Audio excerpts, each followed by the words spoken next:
tungod sa likin, managsilingan, nagpatay. Para sa Kampiyon nga balita, ani ang report ni Kake 5 Jezebel Barbicho.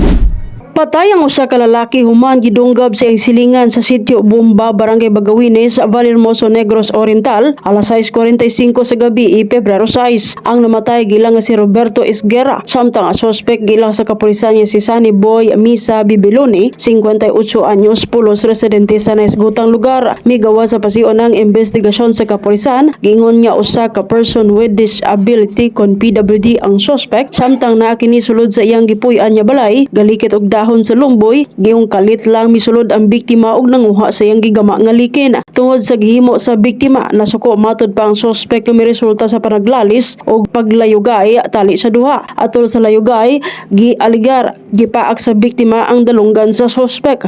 Tungod sa kapungot, mikuha ang suspect og kutsilyo og gidunggab ang biktima. Ang biktima nakaangkon og samad dinunggaban sa ubos nga bahin sa tuong ilok, babaw sa tiyan, nawong og tiil.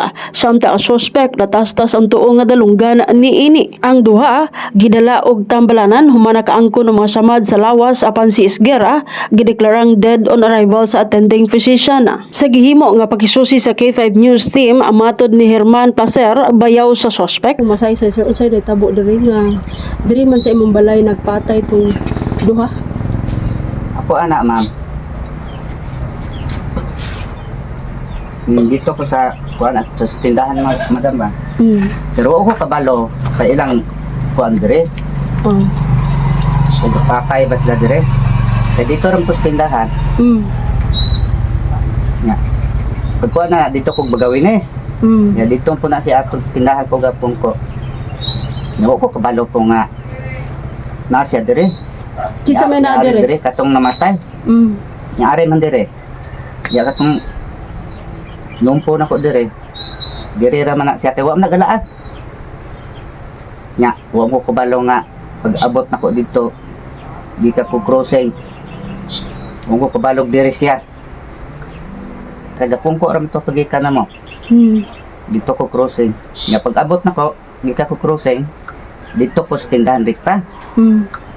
Yung hindi ko kabalo nga nada siya dire sa balay.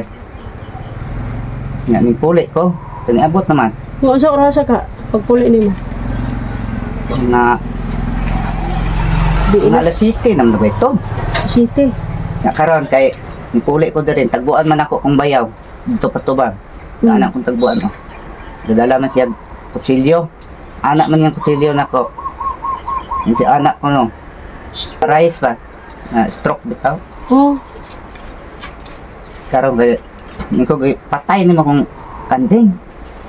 Kaya may dugong kutsilyo niya. Di.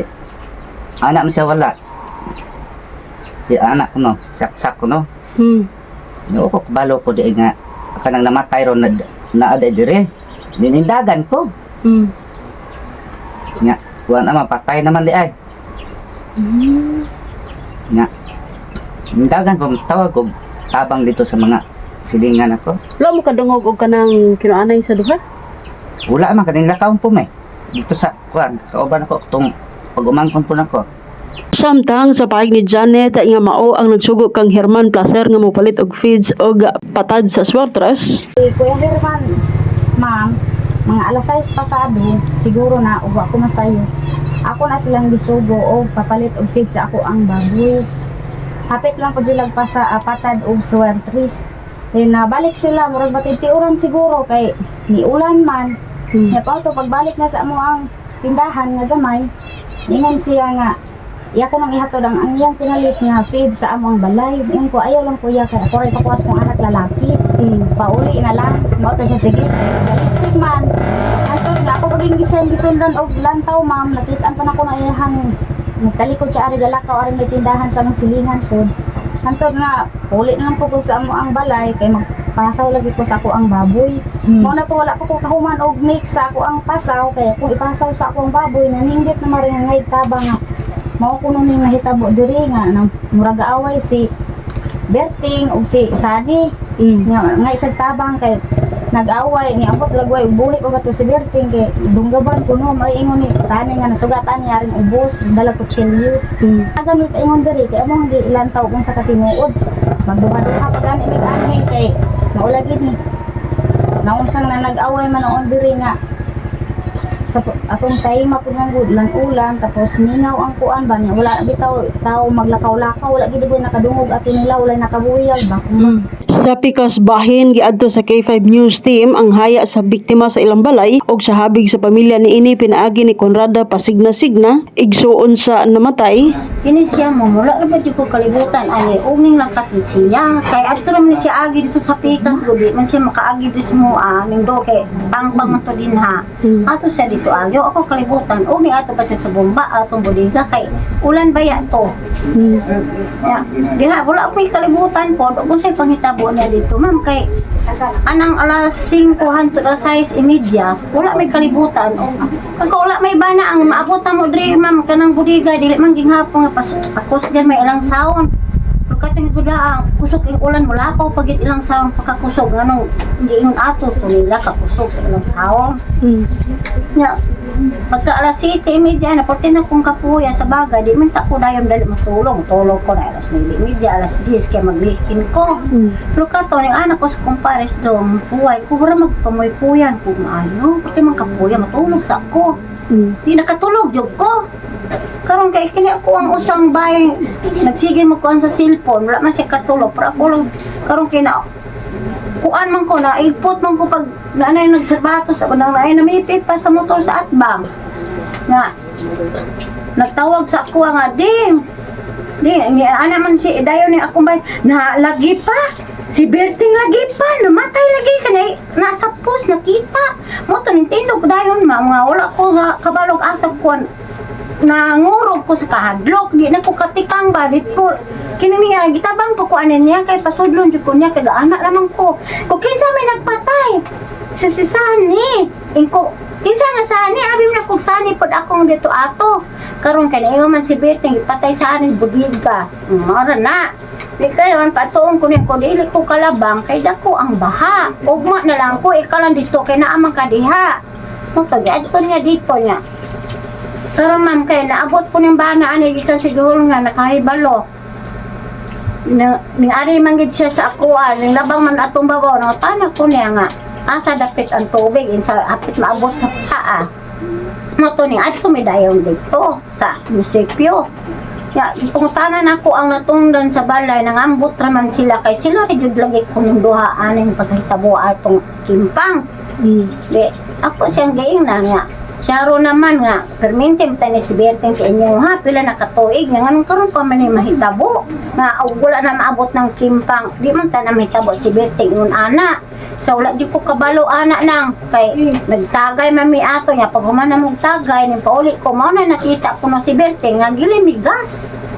Na, di, bisikin sa akong pangutanon, ma'am, dili wala di ko sila kalibutan, nakaanak ko, imposible. Di po kumutuo si Kimpang may makapatay Berting. Oy, grabe sambal niya. Maingon anak kung igsuon, lagi mo kalang taon Berting. Bisag kaduol anak. Lagi mo kasampit na ako nga. Ato inyong manghod kinamatay. Giloba. Mura gina ko niya ubsan ninyo. Wala ang ko ninyo pahibaw. Nga silingan rata kaayo. Nga saan pa man mo. Nga naman na. Pod mo katungutana ane. Wala na may kinabuhi. Mura po na akong istorya. Wala naman di ko kapaingnan nga ako untang gusto nga ning ko aman dito sa pulis nga ko ana ilang ato bangon ang gasto kay sayod may pobre pod sila ni ko mosugot ang pulis kay patay man gyud nga mo ana ron pa ba iligro sila akong paggustuhan niya dito sila mo gasto okay yung sila mo gasto niya ipaasa man ako po Pero mo-file dyan mo? File mo kasi? file gyud mahumani Malubong na siya. Kung saan siya ilubong? kuibis pa man Istorya pa ni Nanay Conrada katingalahan anang Bernes sa hapon sa natabo sa iyang apo. May pagkanaog na ng sa hapon, pag uli na nila kay diri na kay birthday mo sa compares tong Huwebes. Nga diri ni sila kung kanya na uli na si sila. Kani ang batang gamay pag abot na dito sila ay bulong sila nga puting dugo sa naong sa bata. Nya anaon ko nilang bata wala mo ko dugo ilang palad. Sin ko maudi ay ito na marida na siya kay ang hitsura anin niya ma'am di na gyud ma'am na kisi diri nga puting dako sa naong naputo si samadyon hasta diri sa kaning bagtak diri ang gisukod ko ni sa doktor gugunting wala masangko ang samad ana sa iyang tulo gugunting lang ito sukod og asa kinatuban. Subay niini kasong homicide ang posible atubangon sa suspetsado kinsa detenado na sa Vallehermoso Municipal Police Station Detention Facility. Diri na pungko. Pero gatulugan ang akong bayad ani. Dan. Na Gikan diri sa Vallehermoso, Negros Oriental, kini si K5 Jezebel Barbicho para sa Kampiyon nga Balita, Serbisyo Publiko o Kalingawan sa Negros. K5 News FM.